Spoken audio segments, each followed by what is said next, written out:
আবারও ভারত বাংলাদেশ সীমান্তে ভারতীয় নাগরিককে তুলে নিয়ে গেল বাংলাদেশিরা। সীমান্ত এলাকায় চাঞ্চল্য। ভারত বাংলাদেশ সীমান্তে শীতলকুচি ব্লকের গোলেনাওহাটি গ্রাম পঞ্চায়েত এলাকায় এক ভারতীয় নাগরিককে অপহরণ করে তুলে নিয়ে যায় বাংলাদেশিরা। স্থানীয় সূত্রে জানা যায়, কৃষ্ণকান্ত বর্মন নামে এক ভারতীয় নাগরিক সকালবেলায় তার বৈধ কাগজপত্র দেখিয়ে কাঁটাতারের ওপারে নিজের জমিতে কাজকর্ম করতে যায়। বেলা 12টা নাগাদ বাংলাদেশি কয়েকজন মানুষ সেখানে এসে ভারতীয় ওই ব্যক্তিকে জোরপূর্বক তুলে নিয়ে যায় বলে অভিযোগ। ওই খবর ছড়িয়ে পড়তেই এলাকার মানুষ সীমান্তে জড়ো হতে থাকে। খবর পেয়ে ঘটনাস্থলে ছুটে আসে শীতলকুচি থানার পুলিশ, সেই সাথে সেখানে আসে বিএসএফ এর পদস্থ আধিকারিকেরা। ভারতীয় নাগরিককে অপহরণের ঘটনায় বিএসএফ বাংলাদেশ সীমান্তরক্ষী বাহিনীর সাথে আলোচনায় বসে। সূত্রের খবরে জানা যায়, বিকেল 4:30 পর্যন্ত কৃষ্ণকান্ত বর্মনকে ফেরানো সম্ভব হয়নি।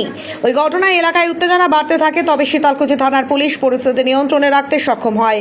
ওই অপহরণের ঘটনায় প্রত্যক্ষদর্শী কৃষ্ণকান্ত বর্মনের ভাগনা সূর্যদেব বর্মন ওরফে লালচাঁদ বর্মন জানান, সেখানে বাংলাদেশিরা ছাগল ও গবাদি পশু দিয়ে ভারতীয় জমির ফসল নষ্ট করে দেয়। আর সে কারণে কৃষ্ণকান্ত বর্মনের সাথে বাংলাদেশি লোকেরা বচসায় জড়িয়ে পড়ে। হয়তো সেই বচসার জেরেই বাংলাদেশিরা কৃষ্ণকান্তকে তুলে নিয়ে যায় বলে ধারণা। তবে এ বিষয়ে বিএসএফ এবং বিজিবির দ্বিপাক্ষিক আলোচনা চলছে বলে জানা গিয়েছে। দেখুন সেই চিত্র।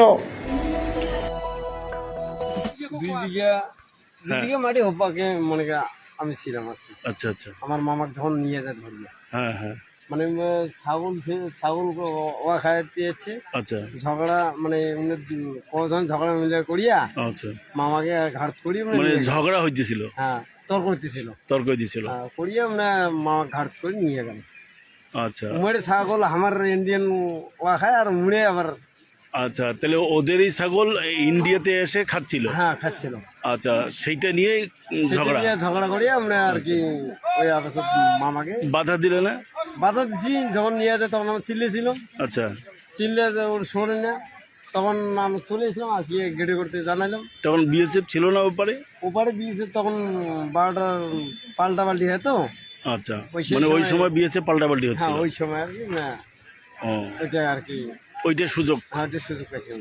ওই সময় নিয়েছি। কয়জন ছিলেন তোমরা? আমরা ছিলাম মাত্র 3 জন। আর ওরা কয়জন ছিল? ওরা সাথে 5 জন ছিল, আমরা 3 জন ছিলাম। 3 জনে দূরে দূরে, মানে 1-2 বিঘা মাটির পর আমি। আচ্ছা, আর মানে ও একা ছিল? হ্যাঁ, ও একাই ছিল। আচ্ছা, কি নাম তোমার? আমার নাম সূর্যদেব বর্মন। আচ্ছা, ঠিক আছে। কি ঘটনা ঘটছে এখানটায়? এই যে কি আমরা শুনতে পারলাম, ঠিক ওই সময় 12টা বাজে। 12টার সময় 3 জন ওইদিকে ছিল। আচ্ছা, 3 জনের মধ্যে ফাঁকা ভাগে কাজ করতেছিল। এখন ওরা হচ্ছে 5 জন, ঠিক আছে। ওই সময় পুলিশ গিয়ে এমনি পাল্টাপাল্টি হয়তো 12টার সময় ওখানকার পুলিশটা চলে এসছে এদিকে দিকে, আর এটা পুলিশ যাচ্ছিল ডিউটিতে। ওই সময়ের মধ্যে ওরা 5 জন এসে টাই নিয়েছে। কোনো ঘটনার সূত্রে কি ওরাই পাশে যে 2 জন ছিল ওরাই জানে না, যেমন আমরা এদিক থেকে কি বলবো। এই দিক থেকে আমাদের ভারতীয় কারা ছিল ওখানে? সুরেশ বর্মন আর সূর্য বর্মন। কাকে নিয়ে গেছে? কৃষ্ণ বর্মন, কৃষ্ণ বর্মন ওরফে, ওনাকে গ্রামে ডাকে আমাদের খিচুরন বর্মন। কজন তাহলে গেছিল এইদিকে? আমাদের থেকে 3 জন কাজ করতেছিল ওখানে। 3 জন কাজ করতেছিল, একজনকে নিয়ে গেছে। একজনকে নিয়ে গেছে। কি জানা গেল কেন, কি কারণে নিয়ে গেল সেটা তো বলতে পারলাম না। এখন তো ওইদিকে ছাগল গরু আসে, ওনাদের খেটটা যত খাইতেছে। আচ্ছা, কোন ক্ষেতের কোনো খাওয়া দাওয়ার? ওইটা আমরা যেহেতু যাইনি ওইদিকে। আচ্ছা, শোনা গেল কি? ওইটাই শোনা গেল নিয়ে গেল খিচুরন বর্মনকে। মানে কি কারণটা কোনো শোনা গেছে? না, ওইটা আমরা বলতে পারবো না, কারণ শোনা যায়নি না। এখন ওরা যে পাশে ছিল সুরেশ বর্মন আর সূর্য বর্মন, ওরাই বলতে পারবে। সুরেশ বর্মন, সূর্য বর্মন, ওরা কি ফিরে এসছে? হ্যাঁ, ওনারা 2 জন চলে এসে এদিকে ডাকছিল বিএসএফ কে, ওই সময় তো ওদেরকে নিয়ে চলে গেছে। আচ্ছা, তার মানে তাহলে খিচরণ বর্মনই ওখানে আছে। হ্যাঁ। আচ্ছা, তো এই অবস্থা কি এখন বর্তমানে? কি শুনলেন, কি জানলেন? এখন আর কি আমাদের গ্রামের লোককে নিয়ে গেল। এখন আমাদের তো জমি জায়গা আছে ওইদিকে, এখন আমাদের যে সুরক্ষাটা কি হবে? আজকে এই বর্ডার এরিয়াতে আমাদের ভারতীয় একজনকে তুলে নিয়ে গেছে বাংলাদেশিরা, কি বলবেন এই বিষয়টা নিয়ে? দেখুন, এর আগে তো আমাদের রাজার বাড়িতে উকিল বর্মনকে তুলে নিয়ে গেছিল, পরবর্তীতে তাকে ফেরত আনা গেছে।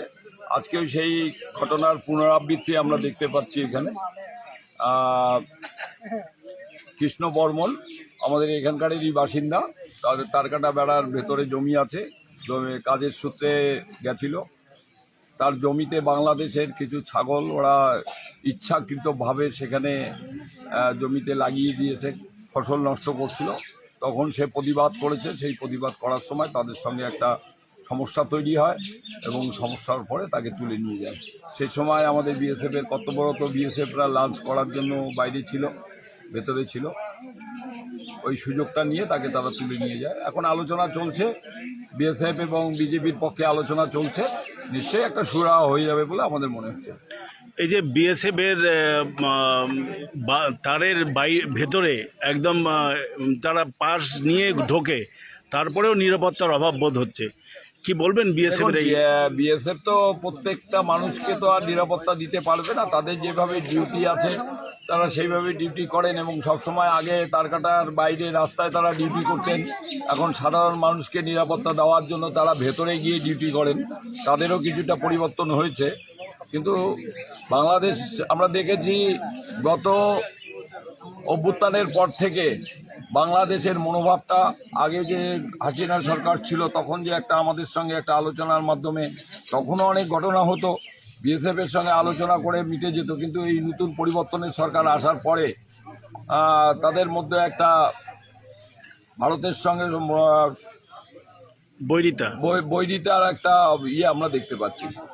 আচ্ছা, তো এখন এই মুহূর্তে কি সম্ভাবনা আছে, তাকে কি ছাড়া পাওয়া যাবে? বিএসএফের আধিকারিকরা বিজেপির আধিকারিকদের সঙ্গে কথা বলছেন, আমরা মনে হচ্ছে সমস্যাটা মিটে যাবে হয়তো কিছুক্ষণের মধ্যে।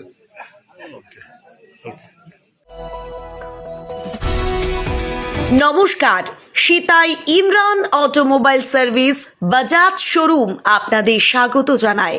বাজাজ মোটরসাইকেলের এটি একটি নির্ভরযোগ্য শোরুম। এখানে বাজাজের বিভিন্ন মডেলের মোটরসাইকেলগুলো পাওয়া যায়। সামান্য ডাউন পেমেন্টেই মোটরসাইকেল কেনার সুবর্ণ সুযোগ।